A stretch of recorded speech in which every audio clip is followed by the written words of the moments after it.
Fear files, एक ऐसा show जो सच्ची भूतिया घटनाओं पर बना है। ये भूतिया शो, इसका एक ही कारण था इतना फेमस होने का कि सच्ची भूतिया घटनाओं पर इसे बनाते थे। इस शो को शायद ही कोई ऐसा होगा जिसने ना देखा हो। ये शो भूतिया होने के बाद भी फियर फाइल जब टीवी पे चलता था तब घर के सारे लोग बैठकर इसे देखा करते थे। आइए जानते हैं इस शो के बारे में कुछ बातें जो आपने शायद नहीं सुनी होगी।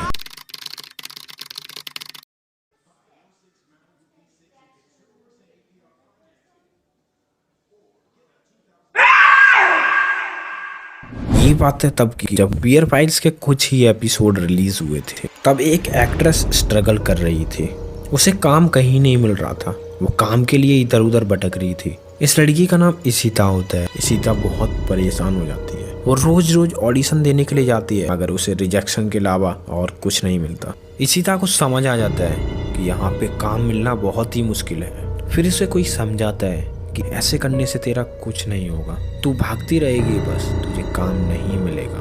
तू एक काम कर सकती है कि तू डायरेक्ट जाकर मिल डायरेक्टर से जहाँ पर शूटिंग चल रही है। इशिता बहुत सोचती है कि जाऊँ या ना जाऊँ, कहीं वो मेरी बेइज्जती करके भगा तो नहीं देंगे। इशिता बहुत सोचने के बाद तैयार हो जाती है डायरेक्टर से मिलने के लिए। उस टाइम पर फियर फाइल्स न्यू शो था, तो इसके दोस्त ने किसी ने बताया इस शो के बारे में इशिता को, तो तू यहाँ पे जाके देख, न्यू शो है, शायद तेरा काम हो जाए।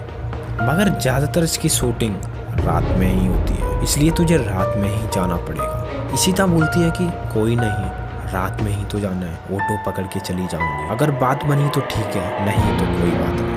अगली रात आ जाती है जिस दिन इशिता को जाना होता है मिलने के लिए। इशिता फिल्म सिटी में चली जाती है जहाँ पर फियर फाइल्स की शूटिंग चल रही थी। वहाँ पर वो पूछ कर कैसे भी पहुँच जाती है। इशिता जैसे तैसे करके डायरेक्टर से मिल लेती है। डायरेक्टर को भी उसकी बातें अच्छी लग जाती है।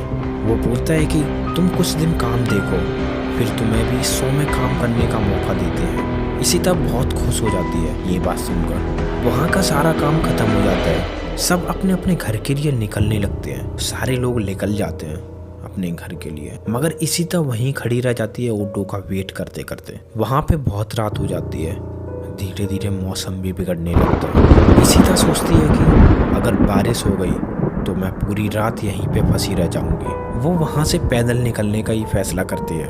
वहाँ का मौसम भी बिगड़ने लगता है, तो इशिता थोड़ा तेज तेज चलने लगती है। वो चल ही रही थी तो उसके पीछे से कुछ लोगों की भागने की आवाज़ आने लगती है। इशिता पीछे मुड़ के देखती है तो उसे क्या दिखता है कि कुछ 2-3 लोग इशिता की तरफ भागते हुए आ रहे हैं। वो लोग इशिता के साथ दुष्कर्म करके वहीं पे इशिता को मार के छोड़ देते हैं। कुछ दिनों बाद वो लोग पुलिस के हत्थे चढ़ जाते हैं। वो उस फिल्म सिटी के चोर डकैत थे।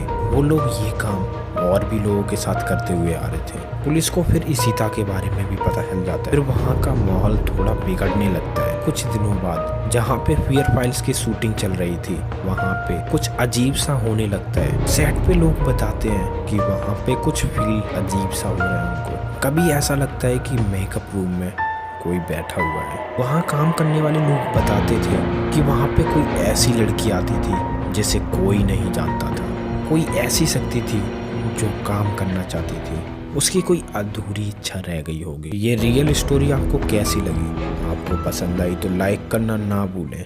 Thank you so much.